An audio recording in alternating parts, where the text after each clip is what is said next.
En passant de Max Allegri à Thiago Motta au poste d'entraîneur, beaucoup de choses ont changé dans la dynamique interne et surtout les idées directrices dans la conception du projet sportif. La Juventus, qui était un club mis en valeur pour sa solidité défensive, pour ses piliers dans l'effectif présent depuis des années, ou bien pour sa capacité à réussir de gros coups sur le marché libre, est devenue l'une des équipes d'Italie avec la politique la plus moderne. Aujourd'hui, la vieille dame veut contrôler le jeu pour dominer ses adversaires. Les nombreux échecs sur le marché des joueurs libres a tellement massacré la masse salariale du club que la stratégie a été jetée à la poubelle et à la place, le projet Next Gen a vu le jour. Si Allegri refusait totalement de les intégrer s'il ne suivait pas la formation italienne habituelle, c'est-à-dire s'enterrer dans des clubs bourbiers de milieu de tableau ou bien même de série B avant de revenir montrer ses progrès, le changement de coach a totalement rabattu les cartes dans ce secteur. Comme je l'ai dit dans ma dernière vidéo sur la Juventus, tu avais pas mal de jeunes tapant à la porte de l'équipe première. Certains étaient prêts à jouer un rôle, d'autres non. Et c'était un tri qu'il fallait faire pour comprendre les solutions à la disposition du coach. Alors qu'une reconstruction de l'effectif était en pleine préparation, la montée des jeunes, d'habitude bloqués, est devenue un apport irremplaçable, que ce soit en termes de joueurs de qualité à polir ou bien en termes de valeur marchande.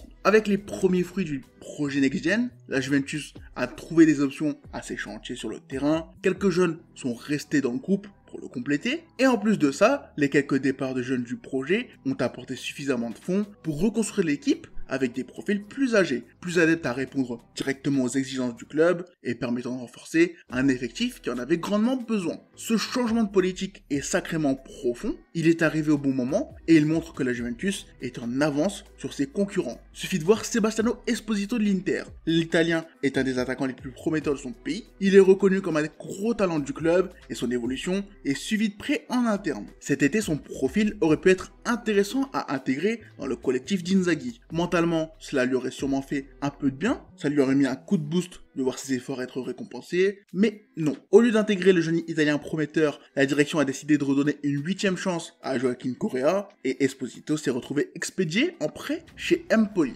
un club destiné à jouer la descente et un environnement peu propice à son évolution. Pour ses 22 ans, le jeune attaquant de l'Inter va connaître son 7e prêt consécutif. Depuis ses débuts professionnels à 17 ans, il n'aura donc connu que 350 minutes sous le maillot de son club en 5 ans, et avec une seule année de contrat restante à son retour. En 2025, il aura donc un choix crucial pour son avenir, et très honnêtement, si j'étais lui, je resterais pas à l'Inter. Avec ça, tu comprends la différence avec la politique actuelle de la Juventus. La vieille dame a fait ce qu'aucun club d'Italie n'a fait, c'est-à-dire dépoussiérer son système de formation, créer un vrai pont entre son centre de formation et son équipe première, ce qui permet à l'institution de grandir plus facilement. Ce projet était risqué. En choisissant de miser sur des jeunes plutôt que des vieux briscards habitués au championnat, la direction a fait un pari, et pour l'instant, c'est un choix qui paye.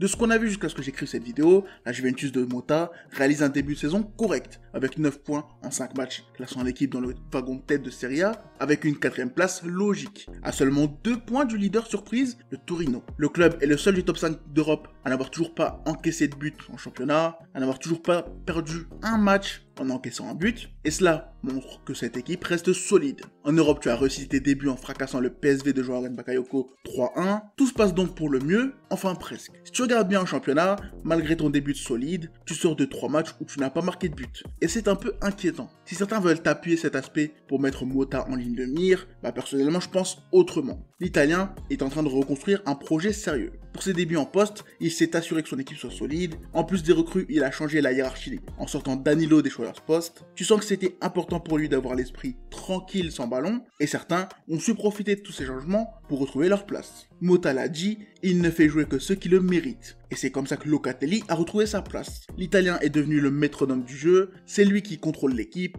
le rythme du jeu, il essaye au maximum d'offrir une solution lorsqu'il n'a pas le ballon au pied. Défensivement, il sait défendre haut, gratter des ballons, casser des lignes pour orienter à la récupération, et Motta a vu en lui ce qu'il voulait d'un milieu de terrain. Avec un Cambiasso utilisé de nombreuses manières, notamment intérieur où il éblouit par son jeu avec ballon, un Bremer impassable et un Kalulu en pleine adaptation, la défense de la Juventus est totalement différente de l'an dernier, mais réussit à garder la même solidité qui rend les cages de Di Gregorio difficiles à percer. La Juve est dure à briser, mais maintenant que c'est un fait, il va falloir que Motta trouve les clés pour relancer une attaque qui a du mal.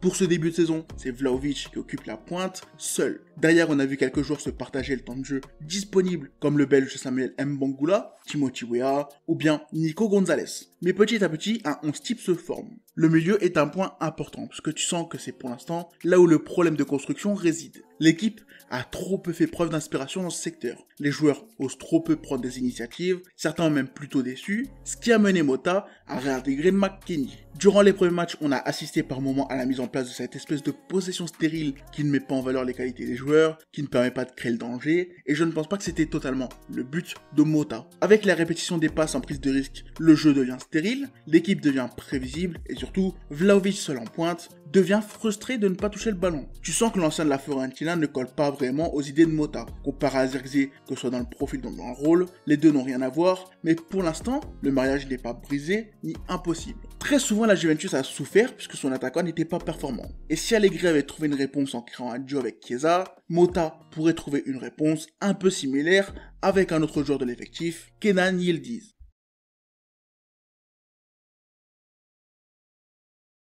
Jeune joueur né en Allemagne, Kenan a fait ses armes dans le plus grand club du pays, le Bayern Munich. Capable de jouer milieu offensif, il s'est illustré pour ses débuts professionnels sur le côté gauche, où il a su faire parler sa technique. Il est un joueur qui brille balle au pied, qui sait parfaitement contrôler le ballon avec son corps et profiter de son accélération pour faire progresser le jeu. Il est un créateur qui sait exploiter le côté gauche en dribblant son vis-à-vis pour entrer intérieur et apporter le danger chez l'adversaire. De son mètre 85, il utilise sa carrure, son accélération, ses appuis rapides pour faire progresser le jeu en slalomant à travers les défenses adverses. Un poison difficile à canaliser, parfait pour contrer en transition ou bien accélérer le jeu en phase de possession. Il est un talent immense qui doit encore progresser, notamment dans sa qualité de passe. Tu sens qu'il a une palette intéressante, il est capable de redescendre pour aider la construction, lancer un coéquipier dans la profondeur, mais il lui manque encore de l'assurance. Une capacité à vraiment exécuter ses idées de passe à la perfection, et à 19 ans, c'est rassurant de voir qu'il a encore des axes de progression. Sa finition est clairement un de ses points forts. Il a une vraie belle frappe de son pied droit, il a la puissance et la précision pour s'offrir quelques bangers, et on l'a vu pour son premier match en Ligue des Champions, où il a dépassé son idole Del Piero comme le plus jeune buteur de l'histoire de la Juventus dans cette compétition. Son évolution est rapide. En quelque temps, il est passé du jeune joueur des U19 à plus grand talent de la Juventus avec Mathias Soulé. Malgré sa jeunesse sur le terrain, il est un joueur différent, un joueur précoce, que ce soit en club ou même Allegri a été forcé de lui laisser une chance, ou même en sélection. Né en Allemagne, il a choisi de représenter la nation de son père, la Turquie, et son statut est déjà important, puisqu'avec Arda Güler et Can Uzun, il représente l'espoir d'un peuple pour l'évolution du football de sélection. Il est un jeune joueur spécial, un créateur de danger, d'occasion qui doit grandir, qui doit enchaîner les matchs pour emmagasiner l'expérience, faire des erreurs pour progresser, et ça, Thiago Motta l'a bien compris. Depuis le début de saison, il en a fait un de ses hommes de base. Que son championnat ou en Ligue des Champions, il était titulaire, et malgré que son rôle soit différent selon les rencontres, il a toujours eu le soutien de son coach, qui aujourd'hui voit en lui une solution à son problème offensif. Avec Conceição et Milik blessés, il est la solution préférentielle pour suppléer Vlahovic à la pointe de l'attaque.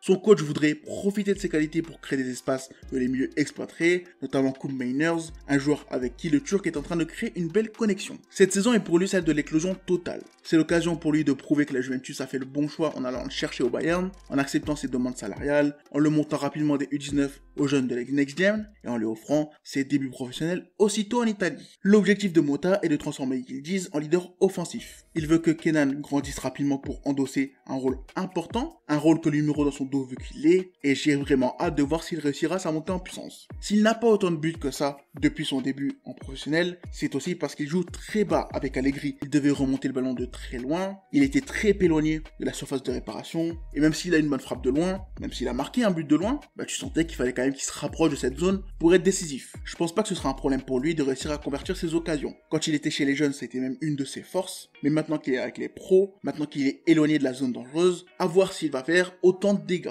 Dans tous les cas, son évolution sera un élément crucial de l'attaque de la Juventus cette saison. Je pense que c'est quelque chose qu'il peut faire. Maintenant, à voir si ce qui est visible sur le papier se retranscrira dans la réalité. Comme je l'ai dit, cette saison est une saison de transition pour la Juventus. C'est une saison compliquée qu'il ne faut pas sous-estimer. Thiago Motta a beaucoup à faire, et franchement, si j'étais supporter, je ne serais pas trop difficile avec lui, vu ce qu'il a dû faire pour avoir ne serait-ce qu'un effectif complet. L'annonce signature de Sancho est quand même un sacré problème à ce niveau-là. Je pense qu'il aurait vraiment apporté sur le côté. Aujourd'hui, tu te retrouves avec Nico qui est destiné à rentrer dans l'axe d'ici quelques années, et Conceição qui peut parfois être fragile et qui va devoir relever le défi de s'imposer en Serie A. Je pense que certains ne mesurent pas le changement interne immense qui a eu lieu cet été. Tu passes d'une Juve remplie d'anciens, remplie d'expérience, remplie de joueurs qui connaissent leur métier, qui connaissent le championnat, qui connaissent leur rôle, à des jeunes qui découvrent tout. Quand tu prends un point de vue éloigné, tu te rends compte quand même que c'est encore une fois une situation très proche de ce que Barcelone est en train de vivre. Le parallèle entre la Juventus et Barcelone est sacrément intéressant quand même. À voir si eux aussi réussiront à créer une dynamique positive.